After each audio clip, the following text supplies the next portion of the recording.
Hello, welcome to the Free Kick Podcast. My name is Todd.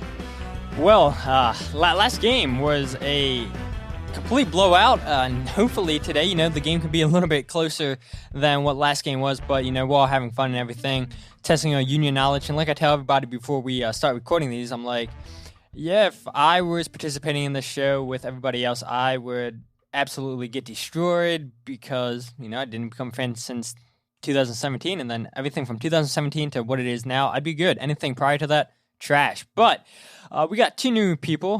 One guy's been on this podcast multiple times, and I'm going to be pretty excited to pick his brain for the United States men's national team. I know he was at the jersey launch, and that is Mr. Ricky Zellefrow. And then What's playing up, against man? Ricky today is Evan. So how are you guys doing today? Doing well. Happy to be here. Good to be back on the podcast. See how it goes this year. Yeah, I know, right? Semifinals, but at least you're not in Ed's situation, right, Ricky? We're two semifinalists.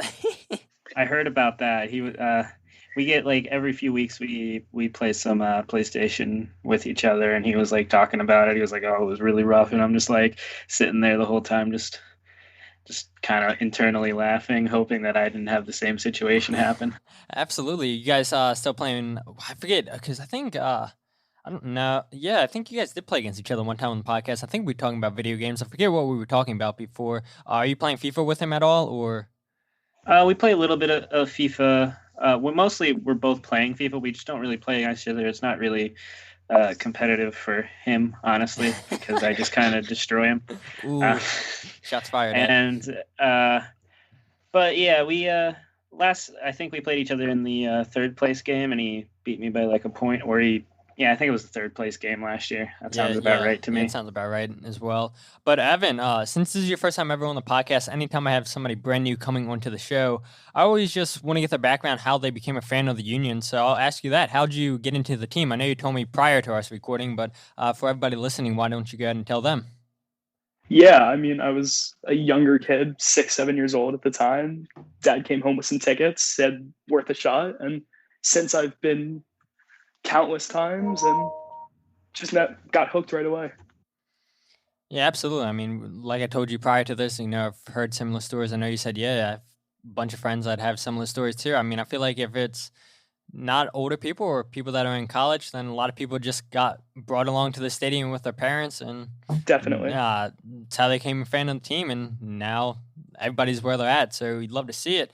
Now, Ricky, you were at the kit launch Friday night for the brand new away kit, which if you guys have not seen that's the only bad thing about doing this podcast is audio only. Like if I was on YouTube or something, I could show you guys a picture of the jersey. But I'm going to assume most of you guys have seen this jersey with the lightning bolts, the Sons of Ben colors. How was that? It was interesting because it was kind of like I felt like they wanted to continue the tradition that they've done the last few years. I've been to the last two kit launches, and it was like essentially like a party both of those times, but this had to be more of a walkthrough because of the COVID situation. And it was sort of like they put together a little tour of the parts of the stadium that they've been talking about for like the last year, like the Tunnel Club and stuff. So they had like a bunch of LED lights in there, and then they had the screen up in the stadium, and we walked on the one side of the stadium. And it was kind of funny because I went to Philly to pick up my one friend, and then we drove over, and last year I was able to get on the field a few times at the watch parties for the games down in Orlando. And, I've been able to walk a little bit of that, and I've seen a lot of this stuff. So the whole time, like the tour, essentially they gave each person like a tour guide, and he's like doing this tour, and he's like talking to my friend about everything. And the whole time my friend's just like, "Oh, that's really cool." And I'm just standing there like, been through this a bunch of times. I'm the cool kid. They have a few new like LED displays going on with the lightning ideas around the stadium, like a really cool thing that a lot of people will get to see, this season if you can get to games, or next season, whenever. And it was nice. The only problem I had is I wish they had given us, because I picked up my jersey last night. I really wish I'd been able to pick up the jersey and then taken all the pictures with the new jersey instead of, oh, you can get your jersey now at the end of the tour. I was like, oh, okay, cool. Cool. Yeah, it would have been nice to get the jersey and just wear it along the tour of the stadium, take those pictures with that fresh new jersey on. And I think I saw you wind up getting Anthony Fontana. That's right. Yeah, very much. I had a whole discussion with myself. Historically speaking, I'm picking like my favorite players, or the one year I got it with my own name on it. But Anthony's one of those players that I've always.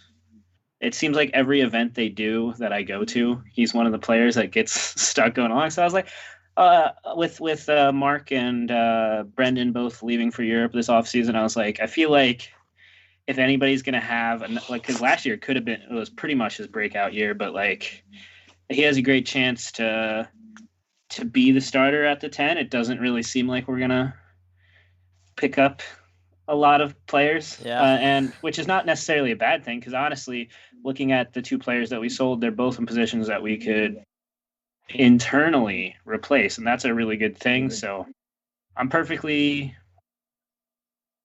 invested in the Anthony Fontana season that's about to happen. Yeah, absolutely. And I think I saw a couple days ago, Jonathan Tannenwald was like, yeah, there was some reports that some Italian teams were interested in Anthony Fontana, whether that was on loan, whether that was a permanent deal. And honestly, if Anthony Fontana continues to score like he was last season, teams are going to pay for a goal scorer. If they don't care how they put the ball in the back of the net, if they can score goals, teams want a goal scorer. So if Anthony Fontana kills it again this season, I would not be surprised if Anthony Fontana is the next homegrown player sold. But before we get off this topic, Evan, have you had the chance to go to the stadium for this kit launch party? Have any plans to do it, or just going to wait till the season starts? So I've been staying as far away from the stadium as possible the last year or so. But I did order my jersey Friday, and I ended up getting Bedoya on the back because I'd never gotten a player on the back, and I had so much respect for him. Between everything he's done, love the captain mentality. I had to get a kit before he's gone or anything happens. So, and I saw him on the post with it. I'm like, yeah, I'll get his name. Why not? There you go. I mean, both of those are great choices. Bedoya, Fontana, can't go wrong with them. Homegrown, and the captain. But let's go ahead and get into the show. And so the first category, like we always start off with, is 5 and 25, which, if you guys are new, 5 and 25 is where I ask each contestant 5 questions each. They have 25 seconds to answer the questions. The clock starts after I read the first question. If a contestant doesn't know the answer, they can say skip, and we can go back to the question if time permits. Each question will be worth 2 points each. And Evan, we are going to start with you first. So any questions? Awesome. No, let's get into it. All right. And the buzzer ticker, whatever you want to call it, is going to start after I read this first question. So your first question, Evan, is who did the Union lose to in the 2015 Open Cup final? Houston Dynamo. Who led the Union in assists in 2015? Maidana. Who wore number 77 in 2015 for the Union? Skip. Who led the Union? Who did the Union acquire Tranquillo Barnetta from? St. Gallen. How many goals did Connor Casey score in 15? 8. Who wore number 77 for the Union? Yeah, I have no idea. Yeah. So we'll go ahead for the last one. Who wore number 77 for the Union in 2015? That would be Fred. Yeah, right. I was leaving Fabinho, and I knew he was a 33 or something like that. He is indeed. The last question that I ended with was how many goals did Connor Casey score in 2015 for the Union? He ended the season with 3. The question after that, who did the Union acquire Tranquillo Barnetta from? They got him from Schalke on a free, and then he went to St. Gallen after he was with the Union. I think he was with them at one point earlier in his career, and then he went. I think it was his hometown club or something. Yep. Who led the Union in assists in 2015? That would be Christian Maidana with 15 on the season. Crazy amount of assists. I'll take something. And then who did the Union lose to in the 2015 US Open Cup final? You're one off because that was Sporting Kansas City. They lost 7-6 on penalties that season. That was the first game I ever went to. Oh, what a bad game, Ricky, for you to go to. I was at that too, and I still missed it. Oh, man. What a terrible game to go to, Ricky. But not bad, Evan, for your first time on the show. You got 2 points in this category, so 2 out of 10. You got on the board, and that's all that matters. So, Ricky, we'll go to you. So, any questions? No. All right, so your first question, Ricky, is who did the Union beat in the 2015 Open Cup semifinal? Chicago Fire. Who led the Union in goals in 2015? 2015. Next. Who wore number 7 for the Union? Noguera? Where No. did the Union acquire Juan Carvalho from? Houston Dynamo. How many goals did Seba score in the 2015 season? 11. And then I said, who wore number 7 for the Union? You did go ahead and getting that tallied up. And you did also get on the board. With the first question I asked you, who did the Union beat in the 2015 Open Cup semifinal? That was indeed Chicago Fire. The Union barely won that game 1-0. And, I've been asking people that question for the semifinal games, and nobody's come close. And you, got that right away. So I'm very impressed that you knew that. I only got it right because I think we also beat them before we went to play Houston. Yeah, I think you're right. When I was looking at this, I think you're right. And the second question I asked you was, who led the Union in goals in the 2015 season? That would be CJ Sapong. He had 9 goals on the season. Who wore number 7 for the Union in 2015? That would be Brian Carroll, which I was I totally forgot he was still on the team in 2015, coming near the end of his career. Who did the Union acquire Juan Carvalho from? That was Toronto. And they traded a second-round 2016 Super Draft pick to Toronto for that pick. But not bad. You got 2 points on the board, and we're going to go ahead and do true-false, which is self-explanatory. I'll ask you guys each 5 questions apiece. You guys are not timed, and each question will be worth 1 point each. So, Ricky, you ready? Yep. All right, here we go. Question number 1. True or false? The Union kept 10 clean sheets in 2015. False. It was true. They had 10 on the season, which they had 4 goalkeepers on the season. And I should have wrote down who had it. They had McCarthy, they had Andre Blake, they had Mboli, and I forget the other guy. Brian, began with an S. I forget who it was. Silvestri. There we go. There it is, yep. And he led the Union with clean sheets that season with 5, I believe it was. Should have wrote this down. But question number 2, though, for you, true or false?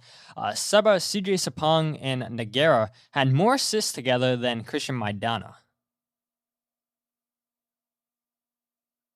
True. False. Yeah, I asked 3 questions, and I was a little bit surprised, but I guess Noguera was more of a scoring threat. He had no assists on the season. Seba, he had 6. CJ Sapong had 4, while we just talked about it. Christian Maidana had 15 on the season, which is a crazy amount of assists, and hopefully we can get a number 10 that produces that much. Is it going to be Anthony Fontana? Maybe not, because it seems like he has an eye for goal more than getting assists, but I could be wrong. Question number 3, true or false? The Union used 4 goalies during the 2015 season. True. Yeah, and I gave you that question, so good thing you were listening, right? Here we go. Question number 4, true or false? The Union had no players on the 2015 roster that were born in Canada. No players. True. False. There was 1 player, and I was totally shocked by this, but that would be Steven Vittoria. I know that he recently just switched his citizenship so he can represent the Canadian national team because they have no center backs. But the last true or false question for you, Ricky, is Tranquillo Barnetta finished the season with more goals than assists. False. It is false, yeah. He was a late acquisition, I think, around late August, early September. He had 3 assists, 1 goal, and what a player he was. Too bad we got him late in his career, and he wanted to go back to Switzerland to finish out his career. But for the 2 years that we had Tranquillo, excellent player. But Ricky, you got more points on the board. You went 2 for 5 there, so that gives you 4 points, and you're in the lead for right now. So Evan, we're going to go to you, and are you ready, sir? Yeah, let's do it. Here you go. Question number 1, true or false? Sebastian Letou scored the first goal of the season for the Union in 2015. True. It's Casey, I think. And it wasn't Connor Casey. It was Oh no, I'm true. Against Casey, sorry. Yeah. So the Union, the first goal that season came against Real Salt Lake, and the Union tied that game 3-3. And the goal was scored by Fernando Aguista, which I think he's still playing. I think That's he's a playing throwback. down. Yeah, it is, right? I think he's still playing down in Liga MX, which for the CONCACAF Champions League, I think the Union have a chance to potentially play with the team. I have to look that up, but I think I read something about that. I heard something about that, yeah. So if the Union do have a chance to play against him, that's, like you said, a throwback. But question number 2, true or false? Alcino scored the last goal of the 2015 season for the Union. False. Yeah, it is false. El Senior wasn't even on the team, and just like I gave Ricky a easy question there when I said, "Oh, there was 4 goalies on the Union's roster," I gave him the answer to that if he was paying attention, and well, you knew El Senior was not on the team at the time, and that is indeed false. Question number 3 is true or false? Fabinho led all Union defenders in goals with 2. I'm gonna say false. It is false because he only had 1 on the season, and he was tied with Steven Vittoria for 1 goal on the season. Question number 4, though, for you, Evan. True or false? The Union had 1 player on their 2015 roster born in Venezuela. True, Aristigueta, I think. It is. Yeah, he's the only one. And the last question for you, number 5. True or false? CJ Sapong led the Union in game-winning goals in 2015. In game winners? Yep. I'll say true. Yeah, it is true. He was also tied in the lead with Sebastian Letou and Nogueira. They both had, all 3 of those guys had 2 game-winning goals on the season. But not bad at all right there, Evan, because you picked up 4 points. So that gives you a total of 6 points, while Ricky has 4. And this is my favorite category. But before we get into that, because it's all to play for in here, Ricky, like I mentioned earlier, you're a huge United States men's national team. And we're seeing more and more players get picked in MLS to go overseas. We just saw Brian Reynolds. Yeah, thank you, Reynolds, from FC Dallas go and sign for Roma, and Mark McKenzie, Brendan Aronson both got signed to teams over in Europe over in the winter, which we all knew was coming. And you look at the young talent that are already established over in Europe. You have Christian Pulisic, obviously. You have Dest. You have Raya.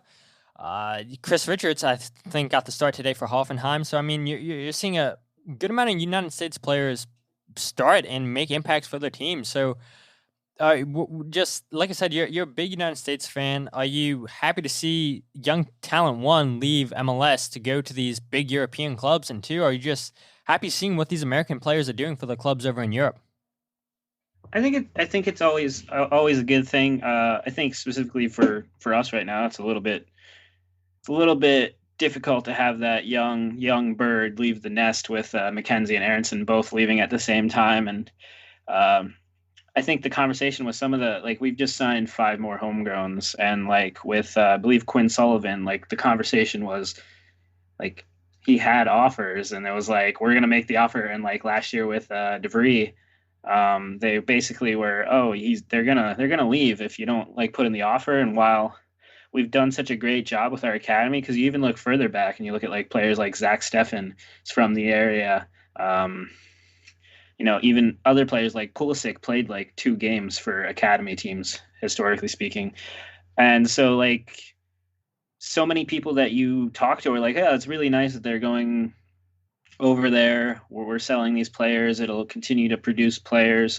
We talk about that team that went down to South America last year of the 13-year-olds. They're doing great things. And we've kind of reached that point where 10 years ago, we'd be really excited that Jermaine Jones was playing a game for Schalke, or, Clint Dempsey's really good at Fulham, but you'd have 2 or 3 players. Now it's you look at, it's really hard at this point to find a German team that doesn't have 1 young American that's impactful for them. And Chris Richards, when he went out from Bayern to Hoffenheim for the loan, a lot of those players, when they're loaned out, they're usually on, potential transfers, but Bayern made a specific choice that we're not going to put in a buy amount for a player like that, which means that the best team in Germany for the last 8 years is looking at a young center back from America. And they're not only doing that with him, they have that contract with FC Dallas where kids from Dallas can just go to Bayern and come back and go for trials. And they just got another one of their young kids. And it's a kid that, at this point, there are kids going places for trials that you haven't even heard of. You look at that FC Dallas team, and there's so many Ricardo Pepi, all those players that just went up to Bayern, and you've heard of those kids. But then it's when there's younger kids that you're oh, that's interesting. When Paxton signed, we had that whole conversation about, oh, there's another Aronson, whereas all of the Philly people were yeah, where have you been? We've known about that kid for like 5 years because the second Brendan signed, they were all like, you haven't even met the younger brother. So it's a great thing for the future. And the good part is like with Pulisic, McKennie, Reyna, they're all hugely impactful for their teams. And that's not even counting other players that could be a big deal. Like let's like for instance, like Yunus Musa might play for the US at this point. And that wasn't even a factor like a year ago where it was like, oh yeah, players like that, they'll probably play for England or Nigeria. But the idea at this point is that some of those players, where it used to be the German American internationals would come here because they just wanted the ability to play international football, where it's now it's like it seems like the choice is to come to the US because it's your best opportunity to succeed, and it's your best opportunity at this point. Like the 2026 World Cup at home, there's a really good chance that the US could not only be competitive but make it further than they've ever done before, which would mean they'd have to actually make the final because they've made a semifinal before. But we'll see what happens. I think it's a really good sign moving forward, and I think right now it looks like everything's coming up the U.S. when it comes to international soccer. Yeah, absolutely. I mean, you'd love to see it, and a great throwback to Zach Steffen. I mean, it's how you let somebody from your backyard escape like that, then he goes to Maryland, then Columbus Crew wind up taking him, and now he's playing for Man City, playing well for Man City when he gets a chance.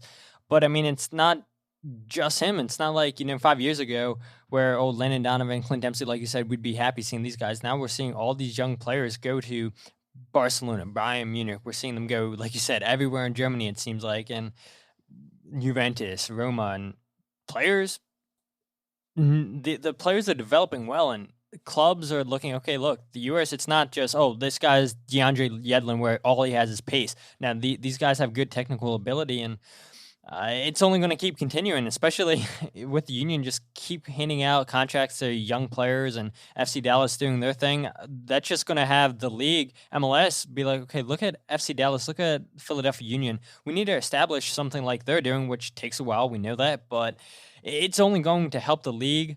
Evan, before we get off this topic, just any thoughts on what Ricky just discussed? Yeah, everything he said was totally right. I mean, it's great to see all this talent, especially coming from our little area over here, and doing so well over there. It's really promising, and I think he makes a great point about 2026 in our own backyard. I think we can definitely make a run. It'll be really exciting. Now, only if they can select Philadelphia as one of the host cities, right? Everybody would be happy then. I mean, definitely. I don't see how they don't, but we'll see what happens. But let's go ahead and finish out the game show, which is the last category, which is where contestants will go head-to-head against each other and guessing the Union player I'm describing. I'll give 5 clues, and contestants can buzz in whenever they think they know the player. Contestants will buzz in by saying their own name. If a contestant answers wrong, that will freeze them out until the next question. Each question will be worth 3 points each, except for clue 5, which is when I give the player's first name. That will only give you 1 point if it comes down to that instead of 3. Now, remember, guys, the players I'm describing all played for the Union at some point in 2015, but what I'm describing might not have happened in 2015. And to remind you guys of the score, Evan, you have 6 points. Ricky, you have 4. Any questions, you guys? Well, here we go. Player number 1, hint number 1, was teammates with Ali Bedoya at FC Nantes. Hint number 2, spent 1 season with the Union. Hint number 3, plays on the national team with Joseph Martinez. Ricky. Go ahead, Ricky. Fernando Aristigueta. It is indeed. And the other hints. I could have gotten that one on the first one. You could have. You just wanted to hear the others. So I was like, well, Nantes was a little bit of a. Yeah, right. Ali Bedoya has played with a lot more people that with Rangers and with Nantes that I was aware of until I started looking at this. I was like, yeah, there's a lot of players that I know, and so happy to have Ali Bedoya here. And like Evan said, why not get the captain as his jersey? But the other hints for that were hint number 4, jersey number 9, and first name Fernando. Yeah, that would have gotten it for. Yeah, exactly. So it's like you save the easy ones for last. But that's big 3 points for you right there. Put you in the lead with 7, and Evan, you have 6. Sorry. And player number 2. First hint is the first overall pick in the 2012 Super Draft. Hint number 2, scored a brace against San Jose in 2014. Hint number 3, was involved in the trade that sent McInerney to Montreal. Evan. Go ahead, Evan. Andrew Winger. It is indeed.